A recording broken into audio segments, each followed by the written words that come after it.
Здравствуйте, мои уважаемые зрители! С вами Ольга Демчук, исследователь внутреннего мира личности. Сегодня с вами немного пофилософствуем, но с пользой. Надеюсь. Сегодняшнее видео я назвала «Капитан своего корабля». Это про умение понимать, где ты сейчас находишься, в каком состоянии, есть ли у тебя стратегия, по которой ты куда-то двигаешься. Вот экзистенциальный кризис у личности, то есть отсутствие смысла жизни, появляется, когда капитан не понимает, куда ему плыть. И это непонимание может связано быть со множеством процессов. Давайте, как всегда, вернемся в наше прошлое для того, чтобы понимать, как мы приходим в эту жизнь, кем. Я вам расскажу интересную историю, которая произошла со мной в детстве. Мы все были детьми, помешаны на индийском кино. Мои ровесники, наверное, помнят этот период. И у нас в магазине в детском мире появилась кукла-индианка в таком красивом платье с украшениями индийскими. И она стоила дороже, чем остальные куклы. И вот я подошла к своей маме и сказала, что я очень хочу эту куклу там на день рождения или на какой-то праздник. И эта кукла стояла долго, потому что ее никто не покупал, она стоила дороже, чем остальные игрушки. И мама сказала, что она подумает. Вот я вас попрошу сейчас погрузиться в это состояние, когда вы что-то просили у родителей, а родители вам говорили: «Я подумаю». Сейчас не отвечу, мне надо поразмышлять. Или же говорили: «Нет, этого не будет». Но в психике у ребенка что-то застряло, какое-то желание, и он пытается, может быть, подойти в другой момент, может быть, не к маме, а к папе, но все-таки протащить эту идею покупки, приобретения того, что хочется. Или, например, он просит отпустить его с друзьями в поход, на экскурсию, ночевать у друга. То есть мы весьма целеустремленны в этом возрасте, у нас много энергии, потому что у нас яркое, эмоционально заряженное наше «хочу». И в тот момент, когда родитель говорит: «Я подумаю», у нас начинается игра с ним. То есть мое поведение сейчас уже не просто поведение, а это показатель или же причина того, купят мне или не купят. Может быть, даже родитель так говорил: «Вот веди себя хорошо, и я тебе это разрешу», или «Я тебе это куплю». И в этой игре, где ребенок пытается подстроиться, хорошо себя вести, он, несомненно, чувствует себя саможертвующим. Вот у него хорошие оценки в школе для того, чтобы родители ему это разрешили или купили. И ему эта учеба, постольку-поскольку нужна. Но он как бы в голове своей жертвует собой для того, чтобы приобрести желаемое. И вот мы с вами начали с капитана корабля. То есть фактически наш корабль, он управляем не нами. Он управляем нашим родителем.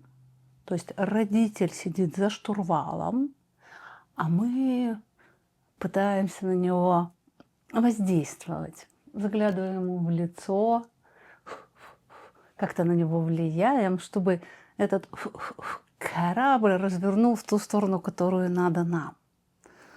То есть мы понимаем, что мы не держим штурвал нашего корабля или руль нашей машины в своих руках.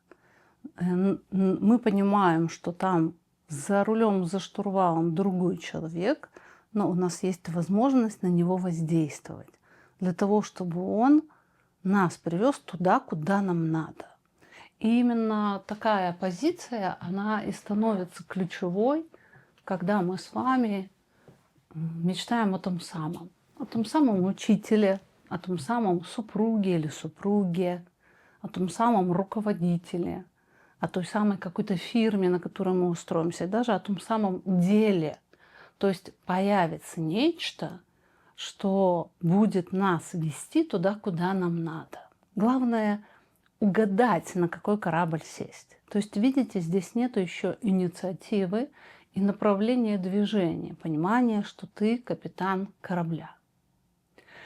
И мы с таким граудом приходим во взрослую жизнь. Очень редко родители пытаются понять, какую ответственность на ребенка можно возложить, поручают ему какие-то посильные для него нагрузки, но у него обязанности обязательно есть. Ребенок понимает, за что он несет ответственность. То есть для этого надо быть высокоразвитым человеком, чтобы вырастить взрослую личность к 18 годам там, или к 17. И, несомненно, мы можем только помечтать об этом. Итак, мы с вами привыкли быть пассажирами, но имеющими влияние на капитана корабля. Главное найти доброго, послушного капитана корабля, и он нас привезет туда, куда нам надо. И вот наступают моменты, когда мы пытаемся сами стоять у руля. То есть, когда мы не слушаем, что нам говорят, а пытаемся сами принять решение, что нам делать. Это называется подростковый бунт, и человек бунтует против родителя, он еще не понимает, что он хочет сам, или понимает, и с родителем договориться не получается, он устраивает бунт, и он как будто водитель, который говорит: я сам поведу, все, это моя машина, моя жизнь, я сам поведу. Но человек сталкивается с тем, что он становится весьма рассеянным капитаном. Вот я думаю, тот, кто пытался работать на себя или же работать на дому, когда ты начинаешь быть все время отвлекающимся. Ой, смс-ка пришла. Ой, там в соцсетях что-то написали. Ой, я кушать хочу, я спать хочу. О, птичка полетела. О, новая серия сериала вышла.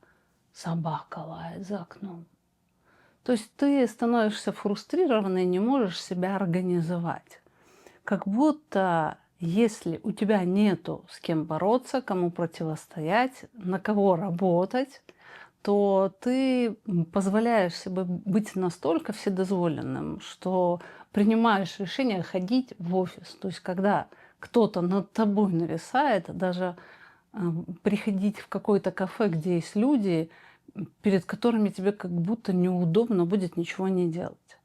То есть, если ты понимаешь, что у тебя есть такая тенденция, ты организуешь свою жизнь так, чтобы был все время кто-то нависающий, надзирающий.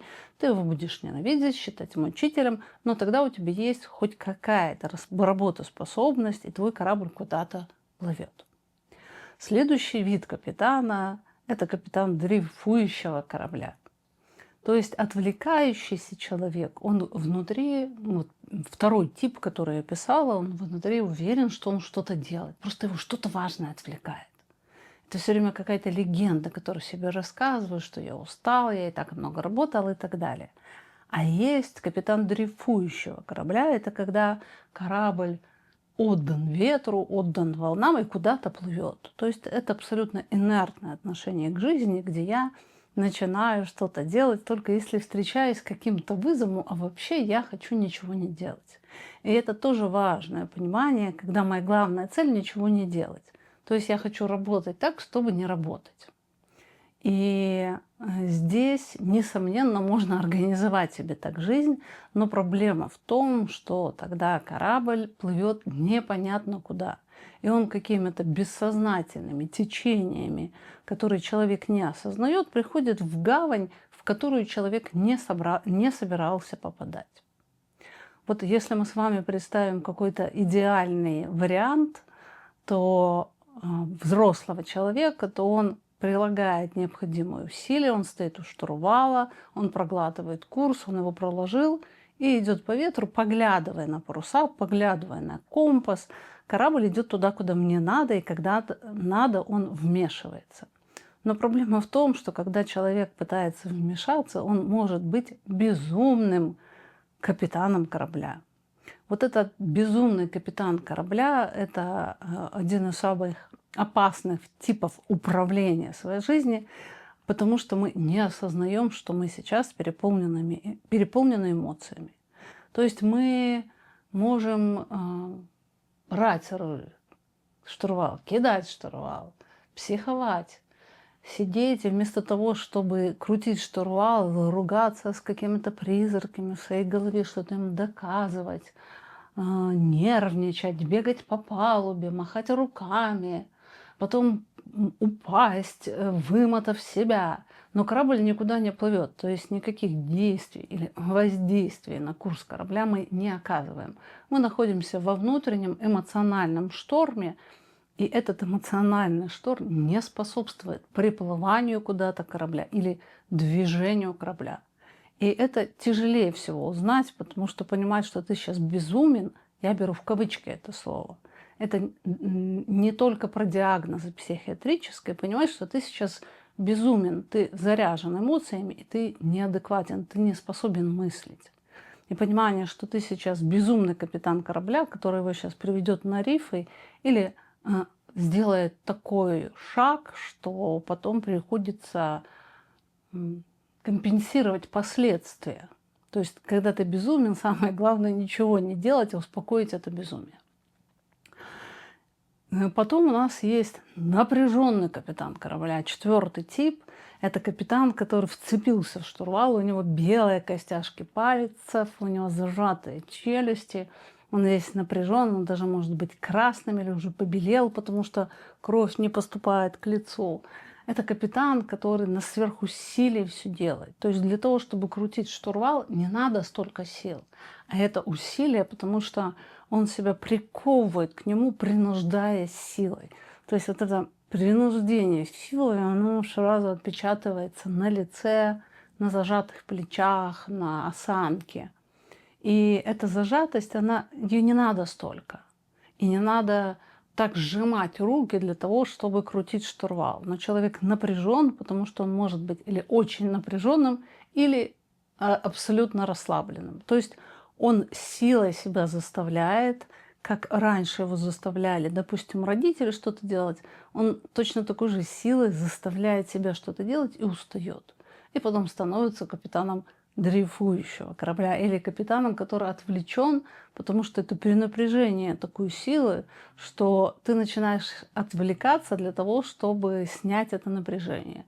Или же ты перестаешь что-то делать, это то, что называется выгоранием.